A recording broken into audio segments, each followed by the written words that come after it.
En raison de la fibre patriotique qui sommeille en chacun de nous, nous devrions tous avoir une pensée pieuse à l'endroit de nos vaillantes forces armées maliennes qui abattent un travail sacerdotal sur le théâtre des opérations afin de restaurer l'entièreté de la souveraineté sur le territoire national. Gloire à vous les femmes. Bonjour, bonsoir fidèles téléspectateurs. Nous vous souhaitons la cordiale bienvenue dans votre clinique emploi d'aujourd'hui depuis l'hôtel Les Colibris. Clinique emploi dont la thématique repose essentiellement sur l'apport des ONG dans la création d'emplois au Mali. Et pour ce faire, nous avons comme invité aujourd'hui le directeur exécutif d'une grande ONG qui s'appelle AMSS, l'Association malienne pour la survie au Sahel. Bonjour, bonsoir et bienvenue, Monsieur El-Mehdi Agouakina. Bonjour, Monsieur Diarra. Merci beaucoup pour cette opportunité qui m'est offerte pour parler sur ce plateau de la place des ONG dans la création d'emplois. Merci à vous. Merci d'avoir répondu à notre invitation. Alors, comme il est de coutume dans cette émission, nous allons tout de suite retrouver le clinicien de cette émission qui s'appelle Cheikh Oumar Soumanou, le coach, pour nous dire comment se porte justement le marché de l'emploi en ce moment au Mali. Bonjour, bonsoir, Monsieur Soumanou. Quelle est la tendance du marché de l'emploi ?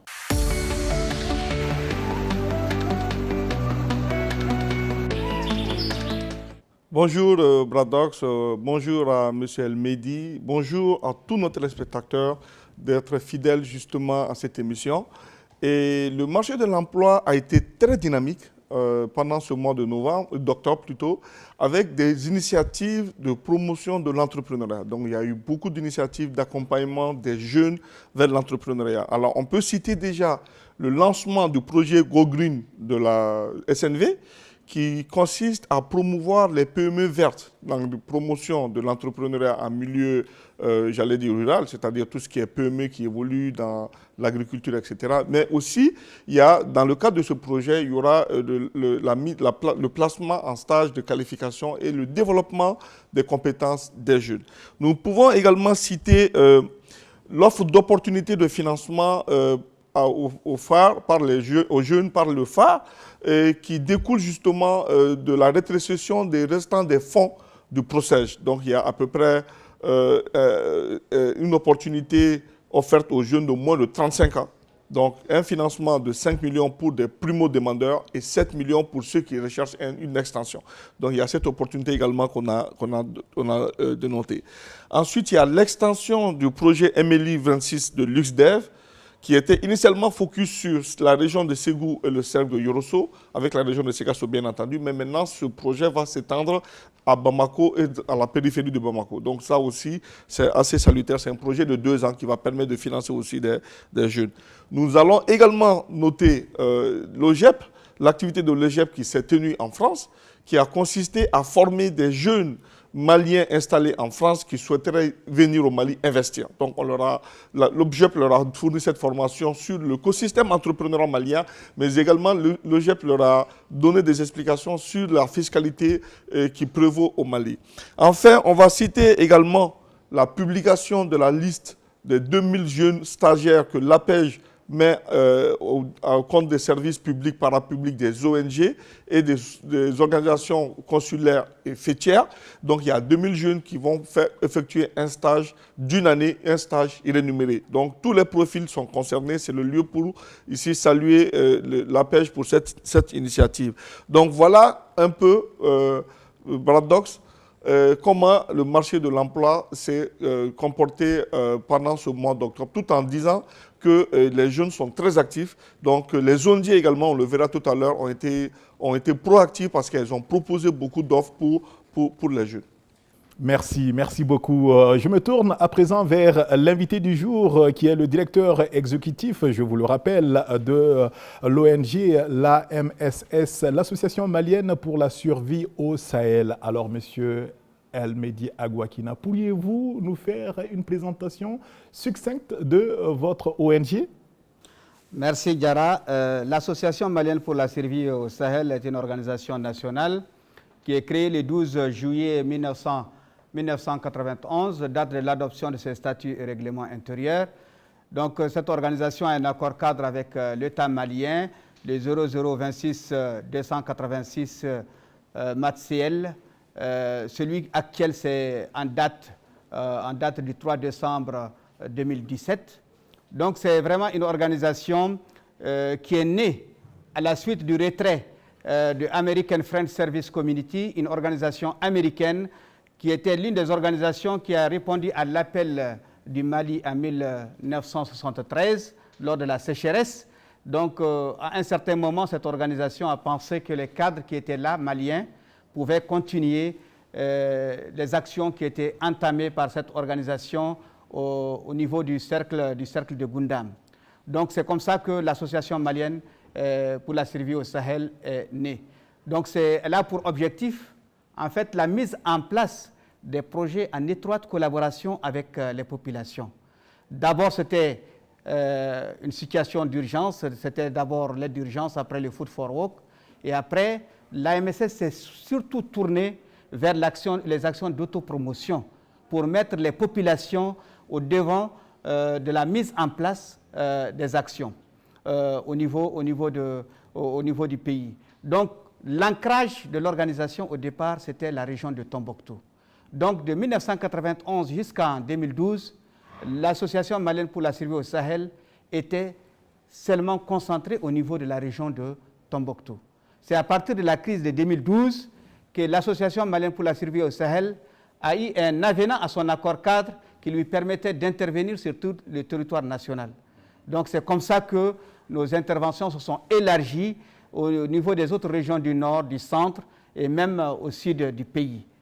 Voilà de façon succincte. Donc aujourd'hui, nous couvrons pratiquement le centre et le nord du pays, donc avec le siège à Tombouctou, un bureau à Gao, un bureau à Menaka, un bureau à Mopti, un bureau à Ségou, mais aussi un bureau à Bamako. Quels sont fondamentalement vos domaines d'intervention par prédilection, puisque vous avez parlé de Tombouctou, vous intervenez dans le centre aussi du pays? Comme domaine d'intervention, nous travaillons sur la protection en général. La protection en général, ça peut être tout ce qui est monitoring protection, tout ce qui est lutte anti-mine, tout ce qui est violence basée sur le genre, tout ce qui est accès à l'état civil. Donc c'est tout ce qui est dans le domaine de la protection. Maintenant, il y a l'éducation, la santé, la gouvernance, la sécurité alimentaire, l'entrepreneuriat, la microfinance communautaire, donc, et aussi des actions de cohésion sociale. Donc, de façon globale, AMSS, vu son envergure, couvre les différents domaines, en réalité, pour contribuer de façon significative à l'amélioration des conditions de vie des populations.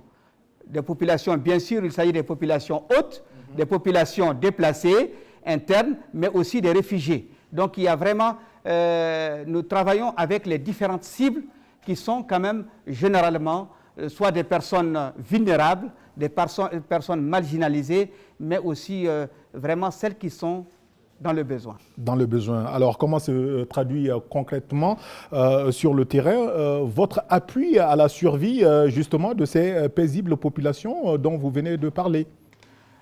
Vous savez, nous en tant qu'acteurs humanitaires, ça veut dire que AMSS s'inscrit dans la droite ligne de tous les acteurs humanitaires au Mali. Parce qu'en plus d'être aussi directeur de l'AMSS, je préside aussi la plateforme des ONG nationales actives dans l'humanitaire. Donc tout ce travail est basé d'abord sur une certaine coordination. Mais cette coordination est basée sur des principes, sur les principes humanitaires. C'est-à-dire que tout ce que nous faisons vraiment se base sur vraiment les principes humanitaires qui sont l'humanité. Cela veut dire que nous devons soutenir les populations en souffrance.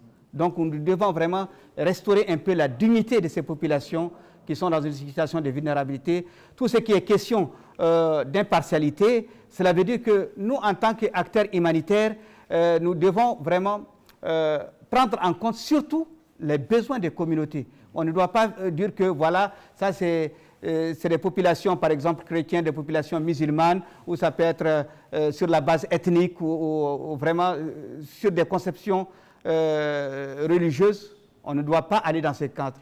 aussi la question de neutralité. C'est-à-dire qu'on ne doit pas prendre parti par rapport à la situation qui se pose. C'est-à-dire qu'on ne doit pas vraiment avoir des conversations, par exemple, des conversations qui peuvent vraiment nuire à cette neutralité. Et l'indépendance, il ne faudrait pas aussi que nos actions aient quand même un objectif politique ou économique, ou même un objectif vraiment qui peut nuire aux communautés. Donc, tout ce que nous faisons se base en réalité sur ces principes, sur les principes. Mais il y a d'autres principes aussi transversaux qui sont là, sur lesquels nous nous basons, par exemple, le principe de ne pas nuire. De ne pas nuire, ça veut dire qu'il ne faudrait pas que les actions que nous menons sur le terrain puissent aussi développer certaines tensions. Donc, plutôt, nous devons mettre des actions qui puissent assurer un travail de connexion entre les communautés qui sont quand même contraintes à vivre ensemble. Il y a aussi la question de redevabilité. C'est-à-dire que tout ce que nous faisons, si nous disons que c'est pour les communautés que nous faisons ce travail-là, il faudrait que les communautés soient au centre de ce que nous faisons. Il faudrait que nous soyons redevables vis-à-vis de ces communautés, et c'est pourquoi nous mettons en place des mécanismes carrément de redevabilité, les mécanismes de gestion des plaintes qui sont mis en place avec les communautés pour qu'ils puissent donner des feedbacks par rapport à tout ce que nous faisons sur le terrain. Donc ça, c'est vraiment des principes extrêmement importants sur lesquels nous travaillons. Et nous sommes aussi, comme je l'ai dit, en coordination avec les autres acteurs, pour qu'il n'y ait pas de superposition par rapport à nos actions. Parce que cette coordination, elle est importante pour que chacun puisse contribuer à résoudre ces problématiques qui sont posées au niveau des communautés. C'est pourquoi, quand il y a par exemple une catastrophe, quand il y a par exemple un déplacement massif des populations, ce que nous faisons, nous faisons des évaluations rapides de protection. Et ces évaluations rapides, quand ces évaluations rapides sont faites, chaque acteur se positionne par rapport à un domaine.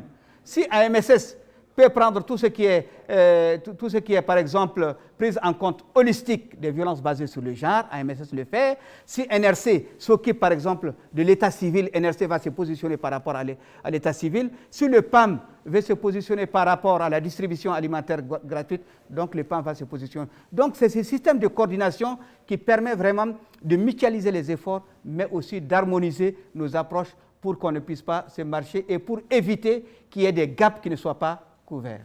Est-ce qu'on peut avoir une idée, M.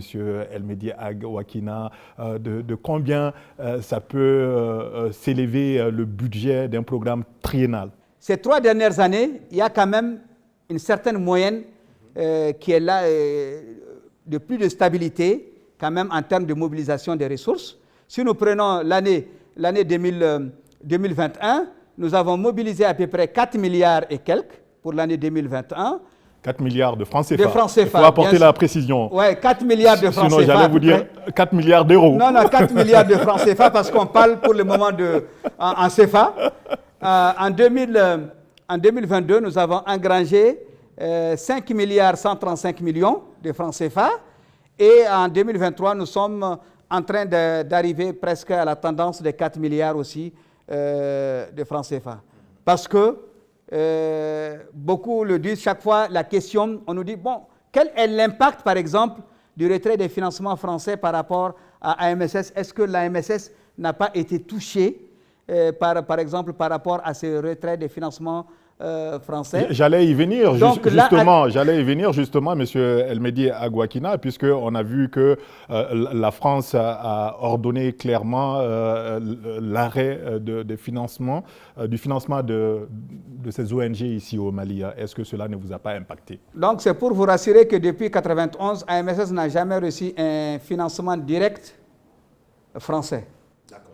Donc, ça signifie que tous les financements reçus qui ont été mobilisés par AMSS, ce soit des organisations internationales, soit des coopérations comme l'ISAID, comme le Danemark, comme l'Allemagne, comme la Grande-Bretagne.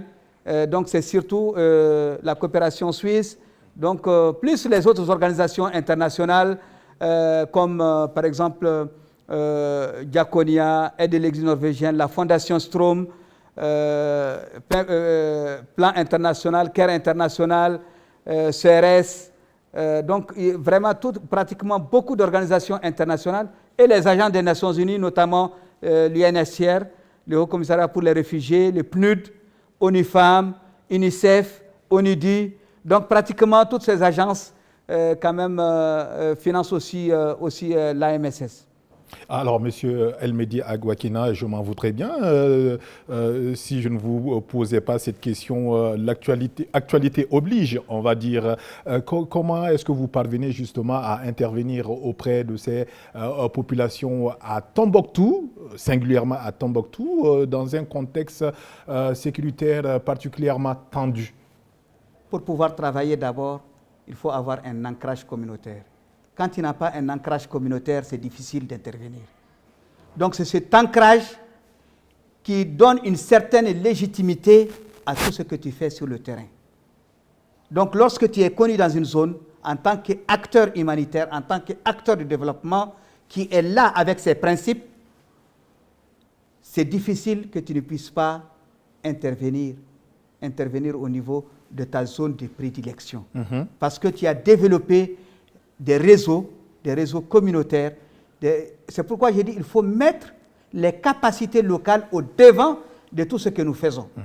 Mais lorsque tu es assis dans ton bureau ici à Bamako, tu dis oui, moi je connais tout le Mali, je connais toutes ces régions, et tu essayes de réfléchir à la place des populations, c'est difficile pour toi. Donc il faut vraiment ces réseaux au niveau communautaire pour pouvoir continuer à intervenir.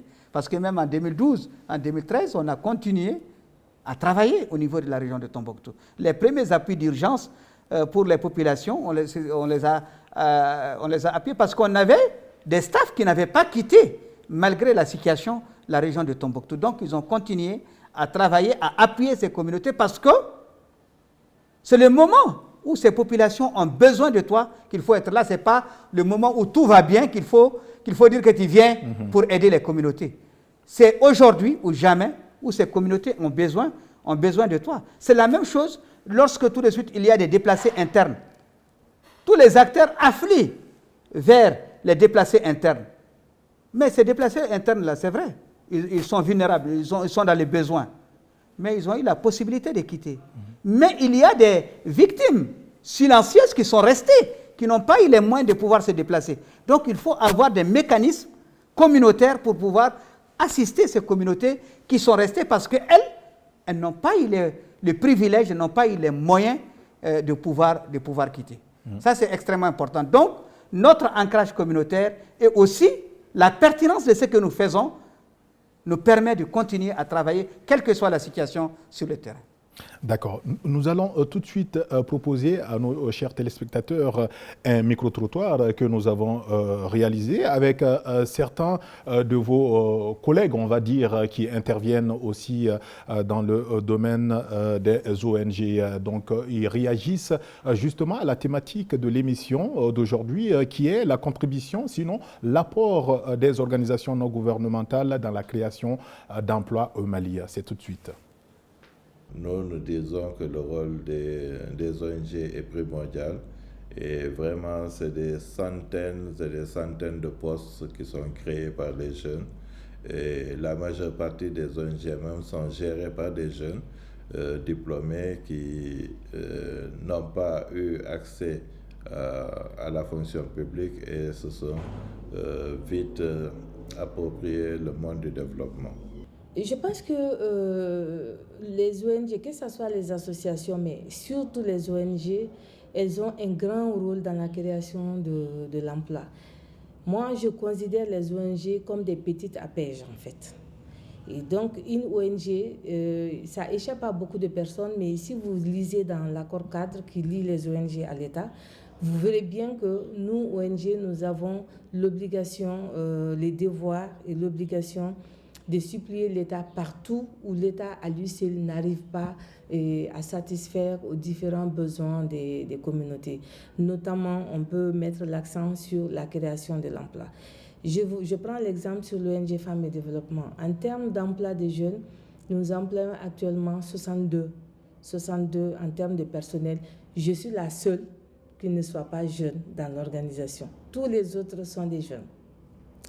Et dans notre manuel de procédure, nous avons impacté là-dedans qu'en cas de recrutement, s'il y a deux CV ou 2 candidatures, nous choisissons volontairement de choisir les jeunes diplômés sans aucune expérience. C'est un choix pour la simple raison que nous, fondatrices de l'association Femmes et Développement, nous avons suffisamment galéré pour avoir du travail. Par rapport aux ONG, les ONG appuient vraiment l'État malien dans la résorption du chômage. Parce que le pays est tellement confronté aujourd'hui. Il y a beaucoup de jeunes qui sortent des écoles de formation, des grandes écoles, aujourd'hui qui ont besoin d'emploi. Comme on le dit, les projets que nous exécutons sur le terrain, c'est des modèles pour permettre aux communautés de s'approprier, de faire de même. Aux autorités et les services techniques de l'État de faire autant. Parce que nous venons pour répondre à des besoins bien spécifiques.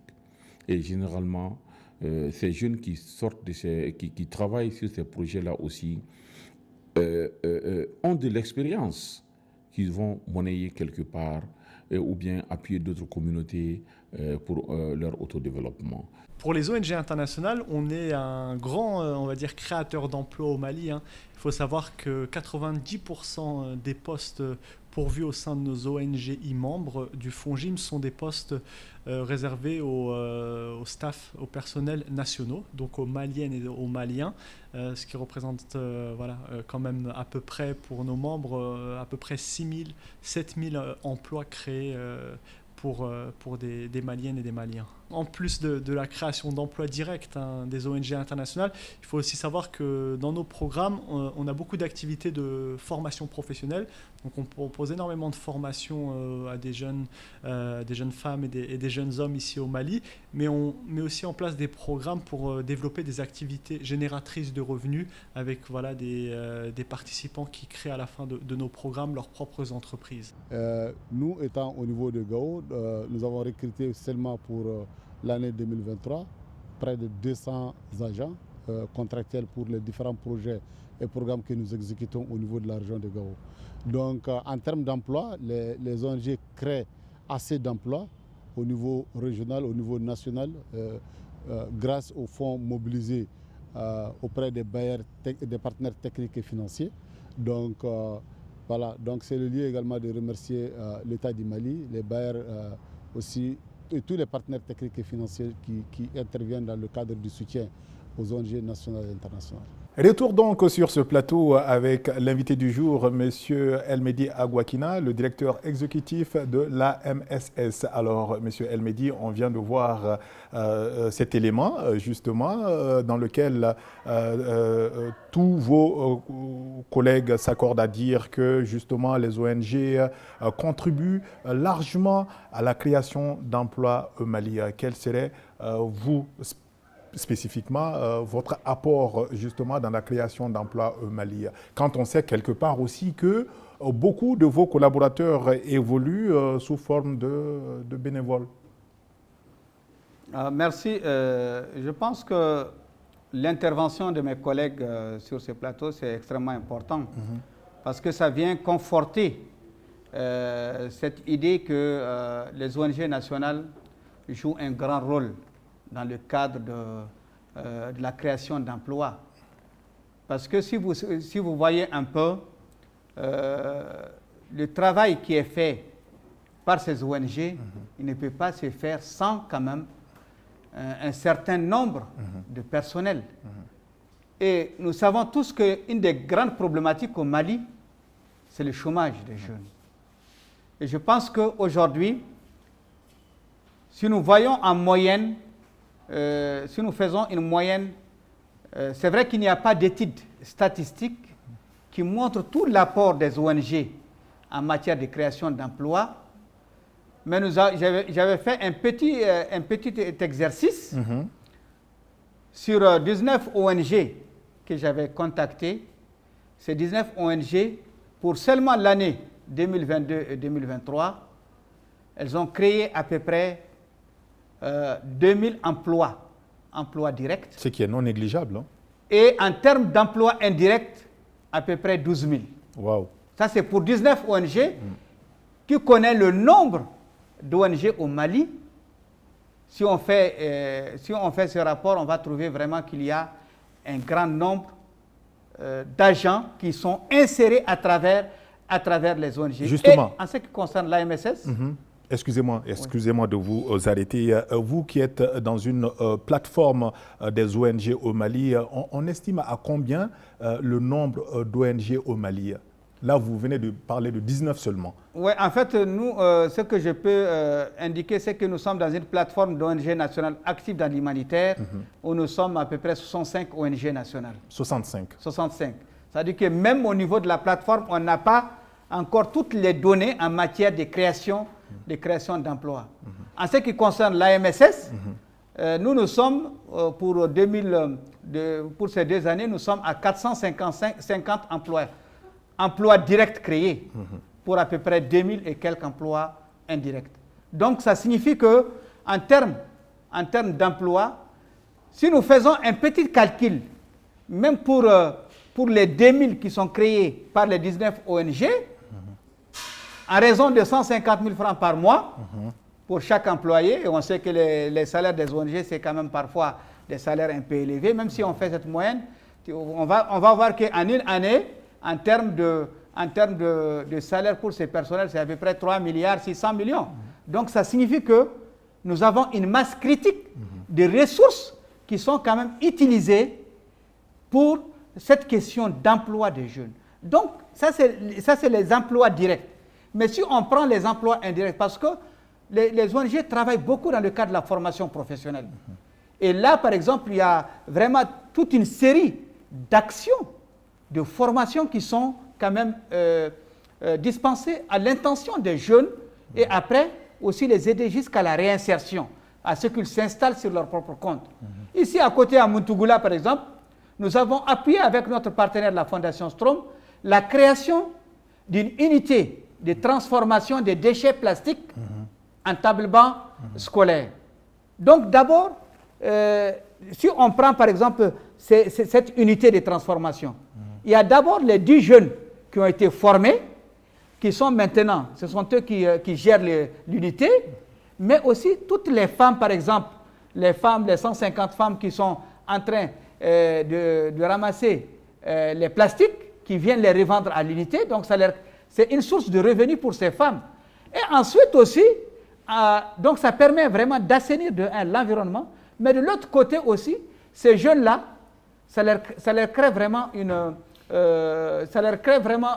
opportunité d'emploi, une opportunité très pérenne, parce que de un, avec ces confections de tables-bancs, c'est extrêmement important, et ça fait aussi des économies d'échelle, au niveau même des collectivités qui sont en charge de l'éducation, qui doivent par exemple payer les tables-bancs. Parce que ces tables-bancs, quand les communes vont les payer à 40 000 francs l'unité, c'est les tables-bancs qui peuvent aller sur 40 ans. Donc les ressources qui étaient utilisées pour renouveler ces tables-bancs chaque année-là, ces ressources-là peuvent être utilisées pour prendre en compte d'autres besoins. Donc c'est la même chose aussi pour ceux qui sont par exemple dans l'aviculture, ceux qui sont par exemple dans le maraîchage. Donc là vraiment les ONG ont beaucoup de créneaux sur lesquels les ONG interviennent pour vraiment créer des emplois. Parce que toute la problématique là, c'est en lien avec le chômage des jeunes. Si on voit même la situation d'insécurité, la situation d'enrôlement, les jeunes sont facilement enrôlés parce qu'ils n'ont aucune opportunité, ils n'ont rien à faire.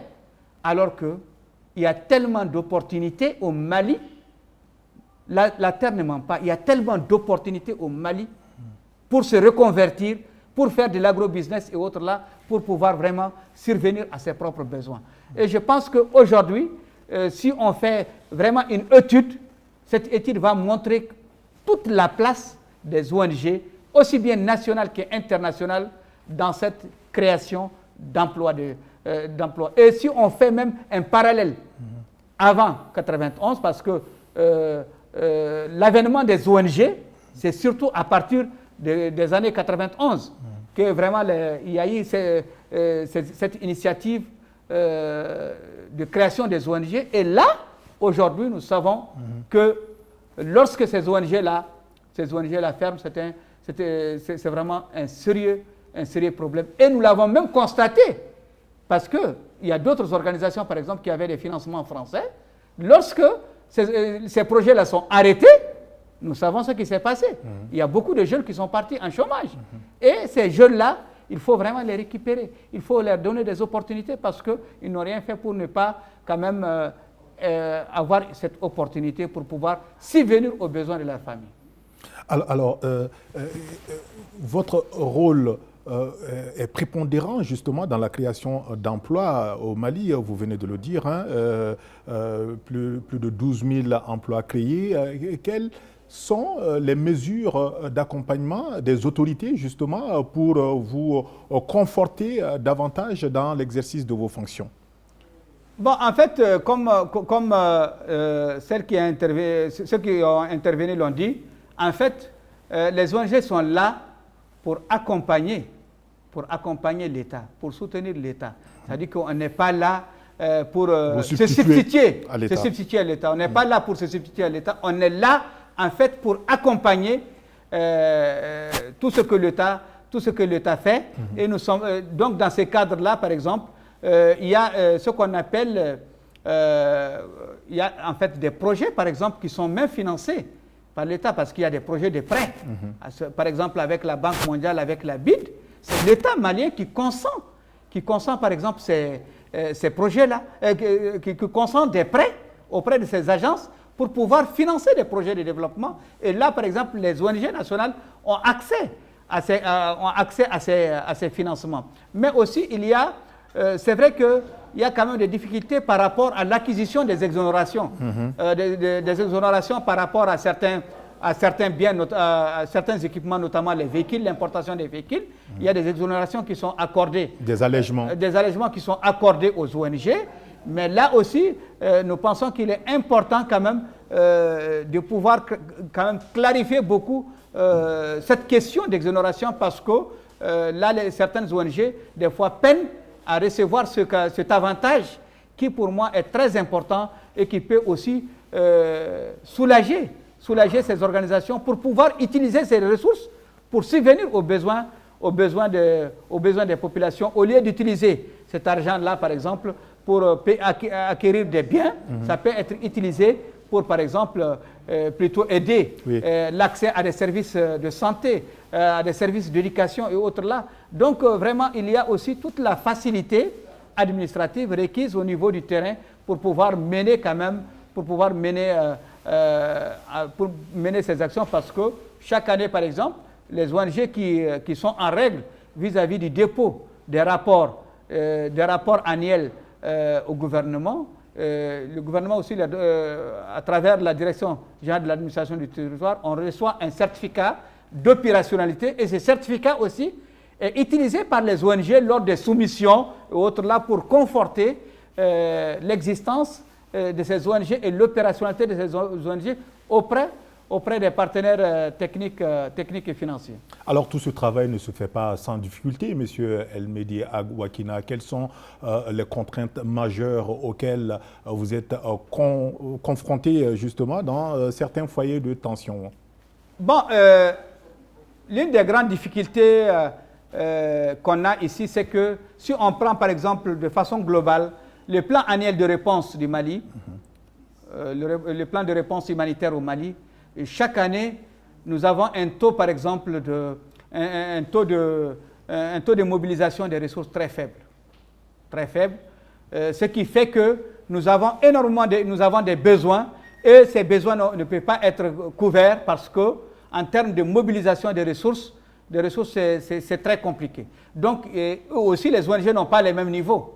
Il y a des ONG qui ont une grande capacité de mobilisation des ressources. Par contre, il y a d'autres qui n'ont pas cette capacité de mobilisation des ressources. Donc ça, c'est extrêmement important. Si on prend par exemple le FRAOC, le Fonds régional humanitaire, qui a été lancé cette année au Mali, normalement, le fonds ne pouvait pas être, l'allocation ne pouvait pas être lancée avant d'avoir 10 millions de dollars.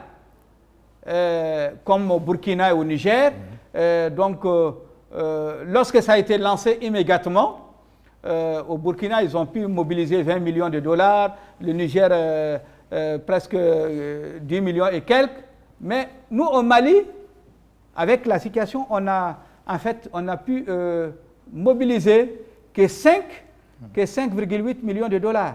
Donc, ce qui, normalement, on ne pouvait même pas lancer l'allocation. Mais compte tenu des besoins, on était obligé de lancer l'allocation de 5 millions 400 000 dollars, mais en prenant par exemple des zones vraiment de grande vulnérabilité, notamment la zone de Bankas, la zone de Koro, la zone de Menaka, la zone d'Ansongo. Donc c'était ces 4 zones où a été concentrée cette allocation. Donc il y a cette question de mobilisation des ressources qui est une problématique. Et aussi parfois la situation sécuritaire limite parfois les déplacements des partenaires, parce que il est important de s'assurer, pour aller sur le terrain, il est important de s'assurer que les staffs sont quand même en sécurité, parce que s'ils ne sont pas en sécurité, c'est quand même très difficile vraiment de pouvoir les mettre dans des situations inconfortables. Et c'est pourquoi, pour cette question d'accès dans les zones surtout où il y a des grandes opérations militaires, là il est important de garder le profil bas, mais aussi de se baser sur la diplomatie humanitaire au niveau communautaire pour pouvoir vraiment intervenir. Donc il y a vraiment tous ces aspects, mais aussi la question, certaines ONG aussi ont quand même relevé, par exemple, tout ce qui est actuellement les exigences par rapport au reporting mensuel aux autorités qui posent quand même des fois des difficultés en termes de mobilisation des staffs pour quand même faire tous ces rapports. Mais là aussi, il y a une grande disponibilité aussi de la Direction générale de l'administration territoriale pour pouvoir vraiment adresser ces questions dans les plus brefs délais pour que vraiment les ONG puissent jouer le rôle qui leur est assigné par rapport à la conduite d'actions humanitaires et de développement auprès des populations les plus vulnérables. Ce que je vous propose tout de suite, c'est de retrouver le clinicien pour sa deuxième et dernière rubrique de l'émission, qui est justement le bon coin des opportunités d'emploi au Mali. Et c'est juste derrière ce jingle.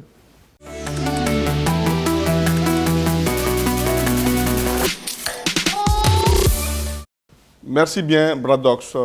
Dans cette rubrique, comme il est de coutume, il y a 2 sous-rubriques. La première sous-rubrique, il s'agit des questions qu'on a reçues des internautes sur nos plateformes. Encore une fois, je les rappelle, c'est cliniqueemploi@gmail.com ou sur nos plateformes de WhatsApp sur le numéro 66 96 91 24 qui s'affiche au bas de cet écran. Donc, pour ce mois-ci, nous avons reçu 4 questions. La première question consiste: que faut-il faire quand on ne réalise pas de chiffre d'affaires au niveau des impôts? Donc, il y a un jeune entrepreneur qui a posé cette question. Alors, déjà, quand vous ne réalisez pas de chiffre d'affaires, cela ne vous exonère pas de ne pas payer de l'impôt. Vous devez plutôt faire vos états financiers et avec un chiffre d'affaires de 0, vous déposez vos bilans, vos états financiers au niveau du service des impôts. Maintenant, le service des impôts vous feront payer ce qu'on appelle un minimum forfaitaire qui est de 700 et quelques mille francs. Donc, ce n'est pas parce que vous n'avez pas réalisé le chiffre d'affaires que vous ne devrez pas payer d'impôts. Donc, il n'y a pas d'exonération. Donc, c'est toujours bien de faire de vos états financiers, de déclarer 0 et vous allez payer un minimum forfaitaire, comme je l'ai dit, qui est de 769 500 francs CFA. Il y a un deuxième internaute c'est toujours des jeunes entrepreneurs. Ce jeune demande quelles sont les conséquences de l'absence de déclaration au niveau des impôts par les entreprises. Et à cela, je répondrai que l'absence de déclaration est assimilable à de la fraude fiscale. Et dans cette situation-là, l'inspecteur des impôts en face de vous est dans une situation de force. Il va procéder à ce qu'on appelle à une taxation d'office. Et la taxation d'office, c'est qu'il va évaluer votre chiffre d'affaires. Donc, il va aller sur la base, par exemple, de 51 millions de francs CFA, par exemple, et il va appliquer un taux de marge de 5% en considérant que vous avez des charges à peu près de 49 millions. Donc, sur la base de ça, il va dégager un résultat de 2 millions et sur lequel il vous fera payer 30% de 2 millions. Donc, ça vous fait déjà 600 000 francs. Donc, vous voyez que là, il y aura des sanctions aussi qui seront appliquées, donc une augmentation de 25%. Donc, il ne faut jamais refuser de faire des déclarations. Et si vous avez des difficultés à ne pas payer les impôts, faites une lettre adressée à votre gestionnaire au niveau des services des impôts. Il y aura toujours une solution pour vous éviter d'avoir des difficultés financières. La troisième question qu'on a reçue des internautes, c'est est-ce qu'un crédit bancaire non remboursé peut entraîner des conséquences, surtout envoyer celui qui ne rembourse pas en prison? Un crédit bancaire, c'est une situation commerciale. Donc vous avez emprunté de l'argent avec un opérateur commercial. Normalement, vous devrez rembourser. Donc, si vous ne remboursez pas, normalement, il y a vos garanties qui sont données et la banque peut procéder à la réalisation. Et on a vu dans le code civil au Mali, par exemple, il y a la contrainte par corps. Donc, ça veut dire que si on considère cette dette comme étant une dette civile et que s'il y a épuisement de toutes les voies de recours et que le juge venait à produire à votre encontre un PV de carence, c'est en ce moment que vous pouvez aller en prison. C'est-à-dire que le juge peut prononcer une peine d'emprisonnement parce que vous n'avez pas pu payer la dette et c'est sur la base de l'inexistence d'aucun bien pour vous. En revanche, si vous empruntez de l'argent à la banque et que vous détournez ce fonds de son objet initial, imaginez, vous prenez de l'argent pour acheter des équipements agricoles, mais vous avez acheté par exemple un taxi et que l'activité échoue, vous êtes assimilable à quelqu'un qui a fait de l'abus de confiance, qui est peut-être un escroc, et la banque veut vous poursuivre sur le terrain pénal. Et la dernière question qu'on a reçue des internautes, c'était de voir quel est l'impact d'une distinction honorifique. On a vu qu'il y a des distinctions données par l'État, aussi Baromètre qui donne des distinctions.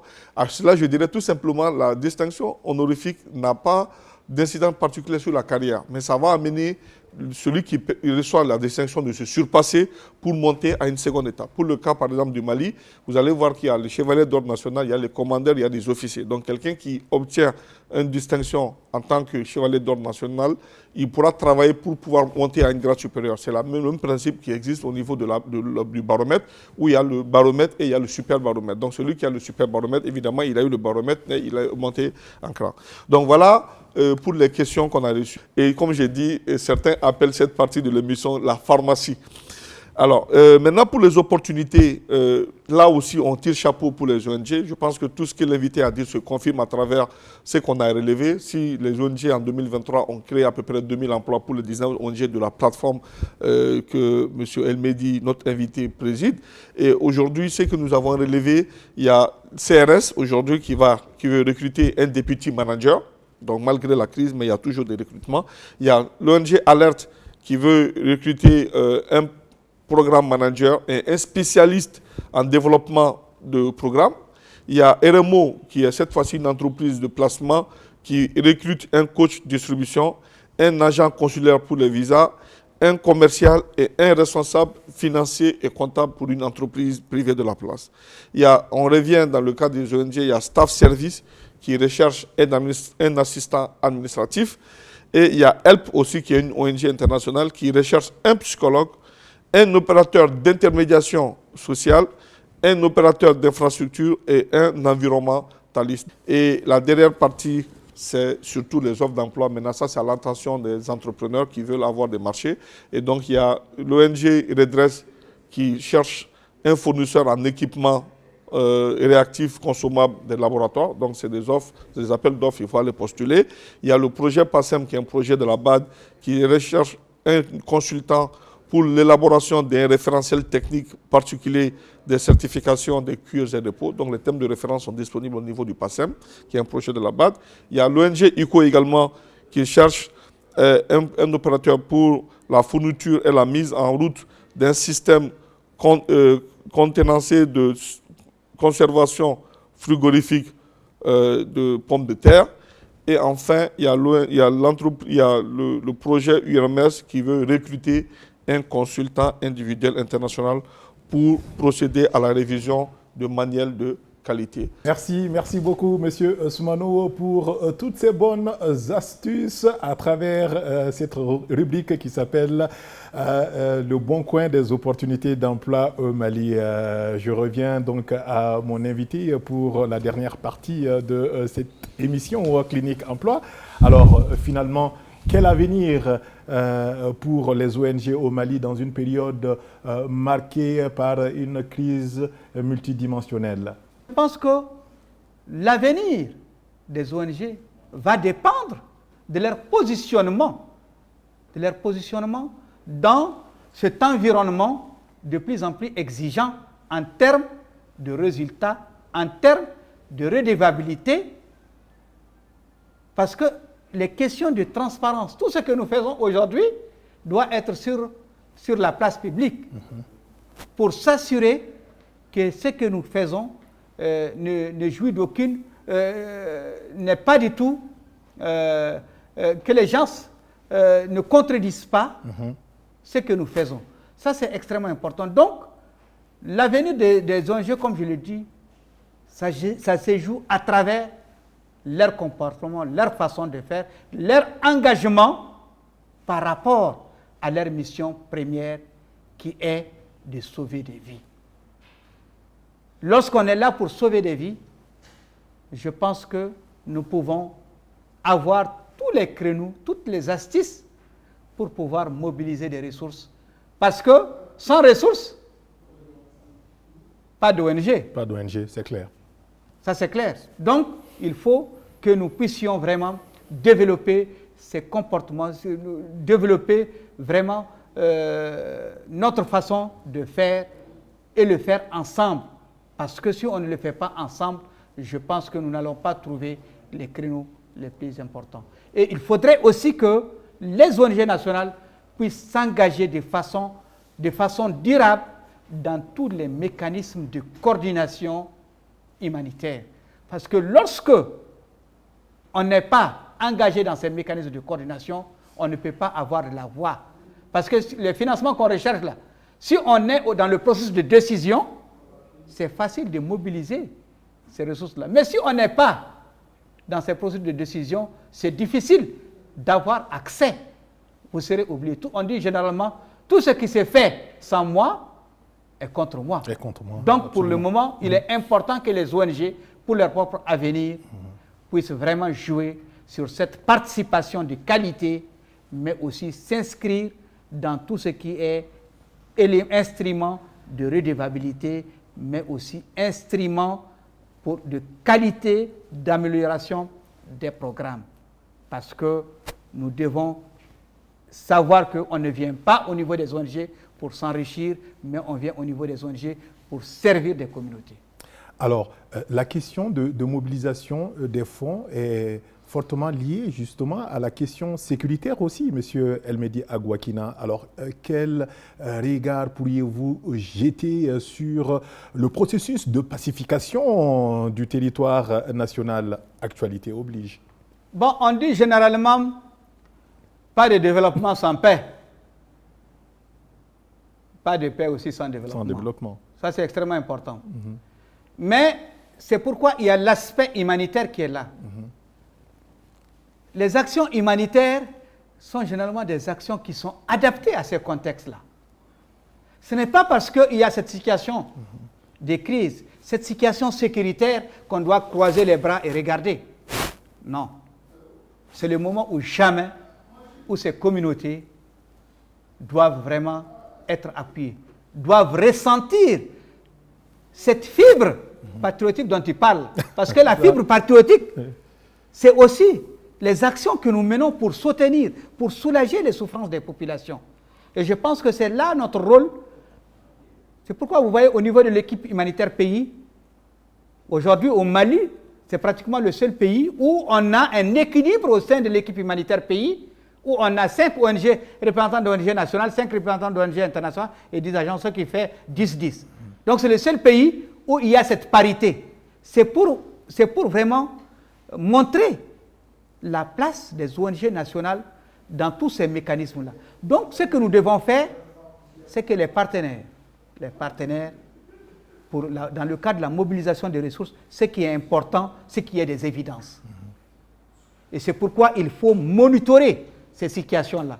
Il est important de décrire de façon correcte et exhaustive les besoins qui se posent au niveau des communautés. Et c'est à partir maintenant de ces besoins qui sont recensés, qui sont réels, qui sont vérifiés, que des notes de plaidoyer sont élaborées et ces notes de plaidoyer sont soumises aux différents partenaires pour pouvoir avoir un signal fort en ce qui concerne cette mobilisation des ressources auprès de ces partenaires. Et nous sommes dans ces réseaux régionaux et internationaux pour vraiment apporter de la voix par rapport à cette situation des communautés, pour pouvoir mobiliser des ressources pour subvenir aux besoins de ces communautés qui sont quand même dans une situation de vulnérabilité. Mais cela vient en fait à contribution avec tout ce que aussi le ministère du Développement social, le commissariat à la sécurité alimentaire sont en train d'entreprendre. Donc, qui sont aussi en train de mobiliser aussi des ressources, surtout en matière, par exemple, de sécurité alimentaire, la mise en place des stocks de sécurité alimentaire et autres là. Donc, ces notes de plaidoyer, vraiment, qui sont faites au niveau national, permettent, en fait, de porter la voix de ces différents acteurs nationaux et internationaux pour vraiment qu'il y ait des financements flexibles et adaptés aux besoins prioritaires des communautés. Alors, on s'achemine quasiment vers la fin de cette émission. Quel serait votre message en guise de dernier mot, M. El-Mehdi Agouakina? Mon dernier mot, c'est qu'il est important pour nous de soutenir les ONG nationales dans ce travail extrêmement important qu'elles font auprès des communautés. Mais aussi, il est important de dire que les communautés qui sont là aujourd'hui, nous sommes dans une situation où il y a beaucoup de déplacements internes. Personne ne peut être à l'aise que chez soi. Donc, tout le travail qui doit être bâti sur la question de cohésion sociale. C'est pourquoi il est important, justement, de parler de la question triptyque qui est humanitaire, développement, paix. Et je pense que la paix est l'élément central. Mais cette question d'insécurité ne doit pas vraiment amener les acteurs à se lasser. Les acteurs doivent être plutôt engagés pour soutenir les efforts des uns et des autres pour venir en appui à ces communautés qui ont plus que besoin de leur apport et de leur appui. Donc, un grand merci pour toutes les ONG, que ce soit ONG nationales, ONG internationales, mais les agents des Nations Unies et l'État pour vraiment tous les appuis multiformes qui ne cessent d'apporter pour redonner la dignité à ces communautés maliennes. Je vous remercie. Merci encore une fois d'avoir répondu à notre invitation. On avait justement M. El-Mehdi Agouakina, qui est le directeur exécutif de l'ONG, de l'Association malienne pour la survie du Sahel. Grand merci également à la grosse équipe de production de cette émission. Et merci également à vous, téléspectateurs, qui nous suivez de par l'Afrique et le monde entier. On se donne rendez-vous le mois prochain, Inch'Allah, pour un autre numéro. À très bientôt.